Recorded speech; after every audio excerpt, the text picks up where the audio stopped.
Привет, меня зовут Женя, я 3D-художник. Сегодняшний урок будет про все основные параметры в камера-теге. Я добавил тайм-коды в комментариях для вашего удобства, так что у вас будет немного навигации, чтобы найти интересующие конкретно вас разделы. Мы начнем с Motion Blur. Для начала я должен оговориться, что Motion Blur в камера-теге — это параметры, которые контролируют сам эффект, но есть также и параметры, которые отвечают за то, что конкретно вызывает Motion Blur. Например, движение объекта, куба в моем случае, или движение его вертексов. Задается это в Object теге, поэтому мы вернемся к нему после того, как разберем параметры в камере. Итак, мы, конечно же, можем включить, либо выключить Motion Blur. Далее у нас есть параметр Shutter, как и, например, в After Effects. Как и сказано в официальном мануале, это слишком большая тема, чтобы пытаться объяснять ее здесь, поэтому я также воздержусь от технических аспектов реальной камеры, особенно учитывая, что я их не знаю. Мы просто разберемся, как пользоваться параметром. Быстрый ответ: чем больше параметр, тем больше Motion Blur на изображении. Но я все же хочу дать немного больше информации, поэтому давайте посмотрим на более продвинутый вариант. Например, мы можем написать в Гугле что-то типа Shutter Speed on Cameras, и в картинках мы найдем множество вариантов Motion Blur на реальных камерах. И значения по типу 1 к 1000, к 125, к 60. Это все прикольно, но как тем пользоваться? На самом деле довольно просто. Эти значения — это количество закрытия и открытия затвора камеры в секунду. Shutter работает по следующему принципу. Например, мне нравится Motion Blur на картинке со значением 1 к 15. Все, что мне нужно сделать, чтобы Octane понял, какой Motion Blur я хочу, это делить 1 на 15. Это 6 сотых. Или, скажем, 1 на 30 — это 3 сотых. Я думаю, это хорошая идея — брать реальные значения в существующих камерах, чтобы ваши сцены в движении выглядели натурально. Но вы, конечно, можете настраивать шаттер на интуитивном уровне. Time-Shift параметр буквальный, он сдвигает Motion Blur во времени, то есть при отрицательных значениях информация берется с предыдущих кадров, а при положительных — с последующих. Motion Blur Cache довольно простой, но немного неинтуитивный параметр. Дело в том, что при изменении этого параметра нужно обновлять рендер, до чего я не сразу дошел. В чем суть? Поставим здесь 0, обновим рендер и проигрываем анимацию. Все окей, Motion Blur есть. Теперь перейдем на нулевой фрейм, а теперь на 28. Бум, Motion Blur нет. Думаю, вы уже поняли, в чем дело. Anyway, ставим 30, обновляем, проигрываем анимацию. После чего я также перемещаюсь сначала на нулевой фрейм, а потом снова на 28. И вуаля, Motion Blur есть. Думаю, понятно. Shutter Alignment определяет, как просчитывается Motion Blur относительно предыдущих или последующих кадров. Before, Centered и After, что означает, что Motion Blur будет тащиться сзади, находиться в центре или немного обгонять реальное расположение. Disable Camera Motion Blur выключают Motion Blur с камеры. И еще раз, не Motion Blur в целом, а только с камеры. Объекты будут также блюриться, довольно удобно в некоторых ситуациях. На этом Motion Blur в камера теге заканчивается, поэтому перейдем в Object Tag и закроем тему. В Object теге во вкладке Motion Blur у нас не так много настроек, по факту всего одна, и это Object Motion Blur, но она очень важна. Итак, на выбор у нас есть 4 варианта, по порядку. Disabled, очевидно, отключает Motion Blur с конкретного объекта, на котором лежит Object Tag.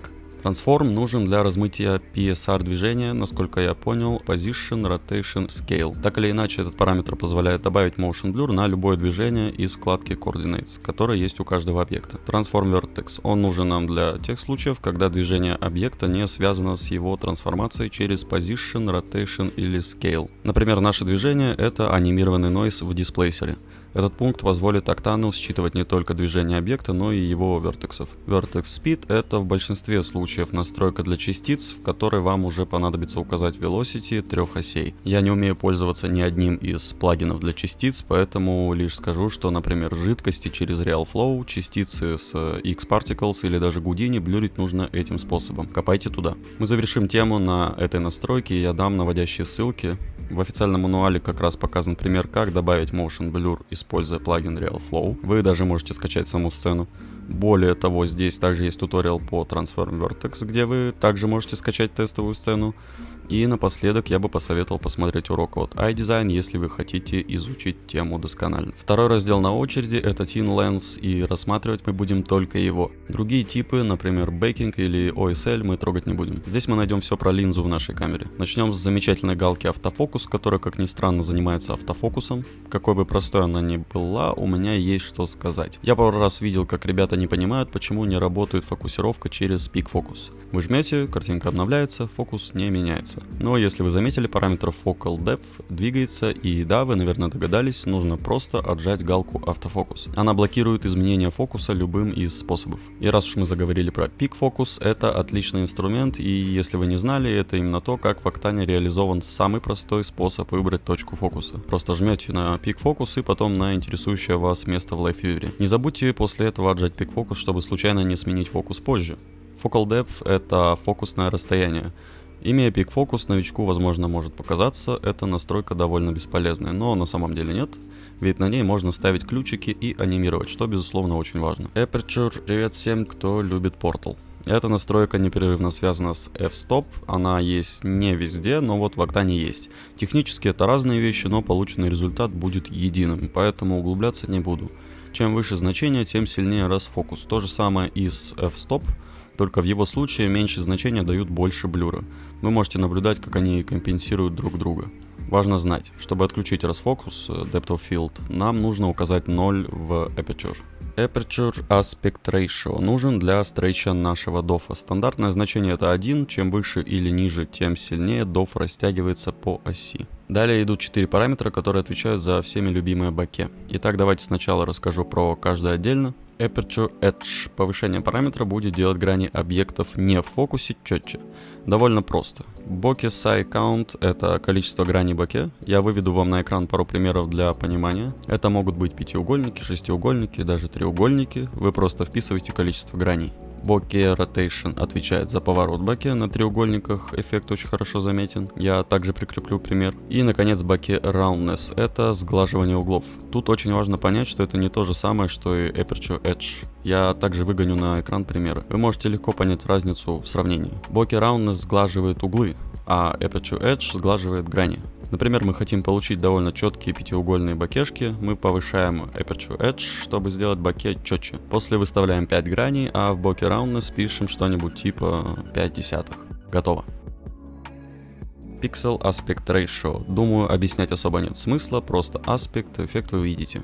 Perspective Correction корректирует перспективу таким образом, чтобы вертикальные линии были параллельны и под 90 градусов. Вы можете наблюдать это на экране. В мануале я нашел подсказку о том, что это нужно для архитектурной визуализации. Я в этом мало что понимаю, но если вы занимаетесь архивизом, наверное, для вас это может быть полезно. Near и Far Clip Depth — это клиппинг сцены. То есть, например, уменьшаем значение far, и сцена обрезается в нашу сторону. Увеличиваем near, и она обрезается от нас. Интересный момент во всем этом в том, что все тени, отражения и прочее продолжат работать, несмотря на то, что эти объекты обрежутся и не будут видны. Distortion — это нечто похожее на эффект Optics Compensation в After Effects, либо на Fisheye. Думаю, на примерах это будет понятно. Орфографик — это тип проекции трехмерных объектов в двух измерениях. Вы можете понаблюдать и сравнить Perspective и Orthographic Projection. И Lens Shift напоследок смещает линзу. Очень похожий параметр есть в Cinema во вкладке Object в камере. Называется Film Offset. Это не просто перемещение камеры, это именно смещение линзы. Это значит, что, изменяя этот параметр, вы будете менять перспективу. И это все, что есть в этом разделе, мы можем идти дальше. Камера Imager. Мы начнем с денойзера. Первое, что мы можем сделать, это включить денойзер. Если у нас есть волюметрики, мы также можем включить галку Denoise Volumes. У нас появится новый путь в Live Viewer, D-Main. Также мы можем увидеть путь Main, это наш обычный Live Viewer. Он появился, чтобы мы могли вернуться назад после перехода в D-Main. Ну и очевидно, чтобы увидеть изображение под денойзом, нам нужно перейти в путь D-Main после окончания рендера. Denoise on Completion — это галка для параллельной работы денойзера. Ее выключение сделает просчет денойзера параллельным основному рендеру. Минимум Denoiser Samples нужен нам, чтобы указать порог вхождения денойзера с 10 сэмплов по дефолту и до 120.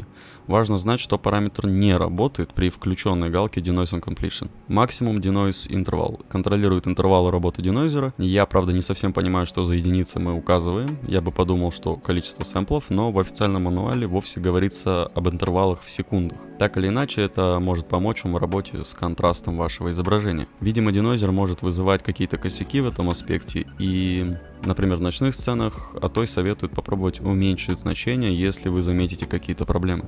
Также не работает при включенной галке Denoise on Completion. Далее довольно простой, но очень полезный параметр Blend. Вы используете его, чтобы смешивать обычный путь с Live Viewer и Denoise Pass. Denoiser любит кушать детали, размывать изображение, делать его менее резким или Sharpen. Вам так, наверное, будет понятней. Поэтому смешивание путей дает приятный результат, и время сэкономили, и не пожертвовали деталями. Эффект абсолютно render-free, работает на посте, поэтому юзать можете смело. И мы перейдем к классическим параметрам камеры имиджера.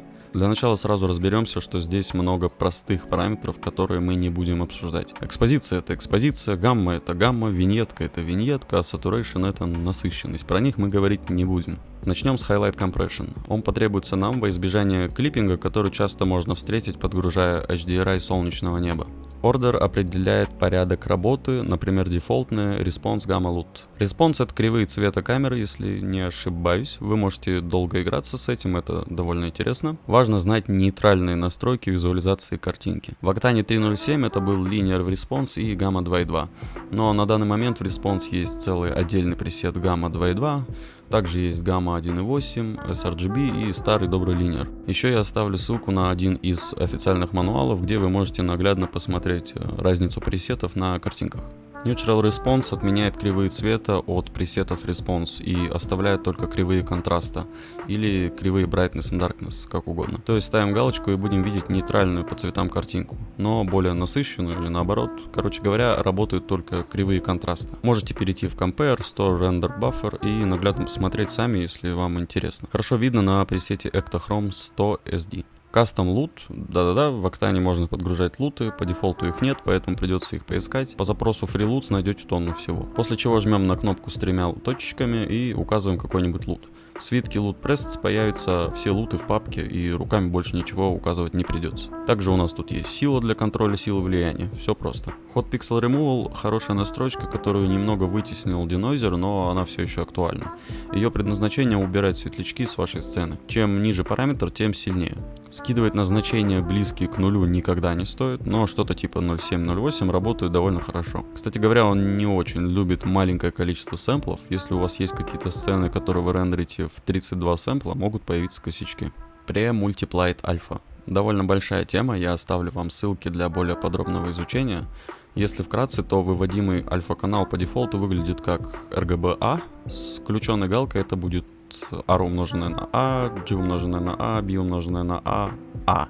Это, как я понял, нужно для фикса некоторых косяков с альфа-каналом, которые могут возникнуть. Я попытался вызвать такие косяки искусственно, чтобы показать вам, но не получилось. Но если у вас будут какие-то проблемы с пикселями на стыке RGB и альфа-канала, возможно, вам стоит изучить вопрос. Disable Partial Alpha дает возможность сделать частично прозрачные пиксели полностью непрозрачными.